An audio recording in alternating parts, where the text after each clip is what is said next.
नवरात्रीमध्ये आपण दुर्गा मातेच्या 9 रूपांची अगदी मनोभावे सेवा करत असतो. पण या 9 दिवसातच आपल्याला कन्यापूजन करायचं असतं. कन्यापूजन हे इतर सेवांपेक्षाही खूप महत्त्वाचं आहे. कारण देवीच्या 9 रूपांची आपण जेव्हा सेवा करतो, तेव्हा माता कुलदेवतेला, माता लक्ष्मीला प्रसन्न करून घेण्यासाठी घटस्थापना असो, दुर्गा सप्तशतीचे पाठ असो, 99 मंत्राची सेवा असो, अशा खूप साऱ्या प्रकारच्या सेवा करत असतो. पण या सगळ्या सेवा तेव्हाच पूर्ण होतात जेव्हा आपण कन्यापूजन करतो. कारण कन्यापूजन म्हणजे काय असतं, तर त्या देवीच्या 9 रूपांनाच आपण जेवायला घालत असतो आणि तेव्हाच आपलं हे व्रत पूर्ण होत असतं. नमस्कार, मी पूनम. मी आपल्या यूट्यूब चॅनलमध्ये मनापासून सर्वांचं स्वागत करते. कन्यापूजन कसं करायचं, कधी करायचं आणि का करायचं यासाठी हा व्हिडिओ बनवला आहे. कन्यापूजन करताना आपण त्यांना कोणती एखादी वस्तू द्यायची आहे की ज्यामुळे तुम्हाला या व्रताचं फळ मिळेल आणि तुम्ही केलेल्या सगळ्या सेवा आई भगवतीपर्यंत पोहोचतील. ह्या व्हिडिओमध्ये आपण बघणार आहोत. चला तर व्हिडिओला सुरुवात करूया.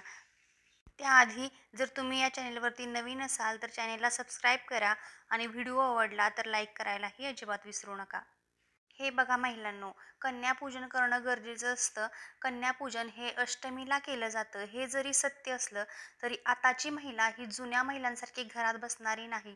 तिला ऑफिसमध्ये काम असतं, बाहेरची काही कामं असतात, घरातली कामं असतात आणि हे सगळं सांभाळून तिला घर संसार सांभाळायचा असतो आणि आपल्या मुलाबाळांसाठी, आपल्या संसारासाठी काहीतरी करायचं असतं. म्हणूनच अष्टमीला जरी कन्यापूजन करत असतील तरी हे नवरात्रीचे 9ही दिवस खूप शुभ असतात. या 9 दिवसात देवी आपल्यासोबत असते. देवी जागृत स्वरूपात आपल्या पृथ्वीवरती असते. आपल्या घरात घट बसवलेले असतात आणि घरातही देवी सूक्ष्म स्वरूपात वास करत असते. त्यामुळं तुम्ही या 9 दिवसात कधीही कन्यापूजन केलं तरी चालतं. ज्यांना वेळ आहे त्यांनी अष्टमीला नक्की करा. कारण अष्टमी हा दिवसच कन्यापूजनाचा आहे. पण मला वेळ नाही आणि अष्टमीला मला जमणार नाही म्हणून कन्यापूजन तुम्ही करणार नाही असं करू नका. दरवर्षी जर तुम्ही कन्यापूजन करत असाल तर कराच. पण जर तुम्हाला कन्यापूजन करायचं असेल आणि याआधी कधी केलं नसेल तर या वर्षीपासून नक्की सुरुवात करा. कारण मी तुम्हाला सांगते, कन्यापूजन केल्यानं आपण केलेल्या सगळ्या सेवांचं खूप लवकर फळ मिळतं आणि आपल्या सगळ्या काही सेवा आहेत त्या माता भगवतीपर्यंत लवकर पोहोचत असतात. कन्यापूजन कसं करायचं चला तर आपण बघूयात.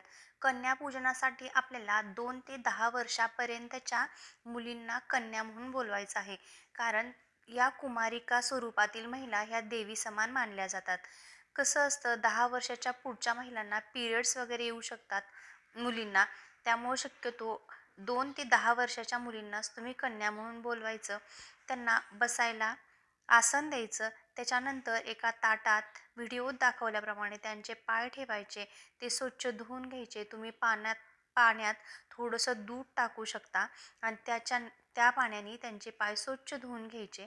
त्याच्यानंतर हळदी कुंकवाने दोन्ही पायांवरती स्वस्तिक काढायचं आहे. स्वस्तिक कसं काढायचं हे तुम्हाला माहितीच आहे. अगोदर अधिक चिन्ह काढायचं आणि नंतर त्याला रेषा वाढायच्या. असं स्वस्तिक कधीही काढायचं नाही. व्हिडिओ दाखवल्याप्रमाणे तुम्ही स्वस्तिक काढून घ्यायचं. त्यांना दोन्ही बाजूंना उभ्या रेषा उठवायच्या. हळद कुंकू अक्षदा वाहायच्या. तुमच्याकडं चंदन असेल तर ते लावू शकता, अत्तर असेल तर ते लावू शकता. अशा पद्धतीनं त्यांच्या पायाची पूजा करून घ्यायची आहे आणि मनोमन नमस्कार करून घ्यायचा. 2 ते 10 वर्षाच्या मुलींना म कन्यापूजन म्हणून पूजल्यानंतर आपल्याला काय फलप्राप्ती होते ते आता आपण बघूया.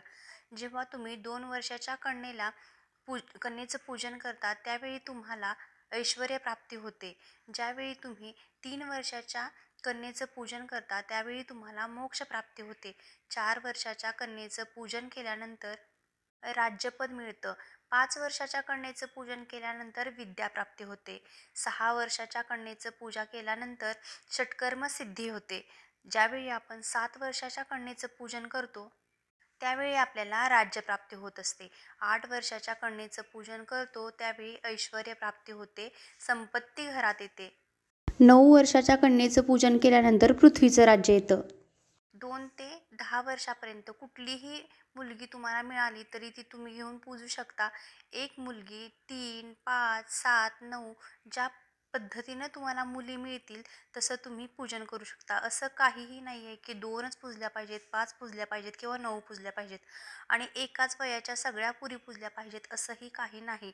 ज्या एजची तुम्हाला मुली मिळतील त्यांचं व्यवस्थित व्हिडिओत दाखवल्याप्रमाणे पूजन करून घ्या आणि त्यांना खिरीचा, पुरीचा नैवेद्य जो आपण देवासाठी बनवलेला असतो, तर त्याचं जेवण कन्यांना घालायचं आहे. तुमच्या घरी जी काही पद्धत असेल, कोणत्या पद्धतीचं जेवण बनवता, तर ते तुम्ही त्यांना देऊ शकता. आमच्याकडं तरी खीरपुरीचं जेवण बनवतात. तुमच्याकडं जी काही प्रथा असेल त्या प्रथेप्रमाणे तुम्ही त्यांना जेवण घालू शकता. त्याच्यानंतर मी व्हिडिओत दाखवल्याप्रमाणे एक वस्तू आहे की जी त्यांना द्यायची त्यामुळं तुमच्या घरात धन, धान्य, सुख, समृद्धी, वैभव, आरोग्य, ऐश्वर्य सगळ्या काही गोष्टी नांदतील. तुम्ही ज्या काही देवीच्या सेवा करताय त्या देवीपर्यंत नक्कीच पोहोचतील. कारण आपण या 9 रूपांचं पूजन करतोय म्हणजे ही साक्षात देवीच आहे. त्या देवी जसं आपण देवीची ओटी भरतो तसं या कन्येची आपण ओटी नाही भरू शकत. म्हणून एक नारळ आणि त्यासोबत कुठलीही शृंगाराची एक वस्तू किंवा तुमची यथाशक्ती 1, 5, 7 किती 10, 11 जे काही रुपये तुम्हाला देणं शक्य आहे तर तेवढे पैसे एक भेटवस्तू आणि नारळ हा त्या मुलींना द्यायचा आहे. त्यांच्या डोक्यावरती चुनरी घालायची आहे. जसं आपण माता लक्ष्मीच्या, दुर्गा मातेच्या डोक्यावरती चुनरी घालतो.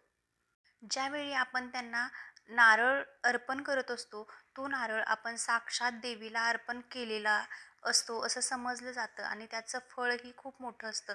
तुमच्या कितीही इच्छा असोत, कितीही वाईट गोष्टी तुमच्या बाबतीत घडत असतात, कुठलीही कठीणातली कठीण अडचण असेल तुमची की ज्यातून तुम्ही बाहेर पडू शकत नाही, तर तुम्ही नक्कीच कन्यापूजन करा. कारण या 9 दिवसात जशी आपण देवीची सेवा करतो, तशी या लहान मुलींची सेवा केल्यानंतर आपण केलेल्या सगळ्या सेवांचं फळ हे लवकर मिळतं आणि कन्यापूजनाशिवाय नवरात्रीच्या सेवा पूर्ण होत नाहीत.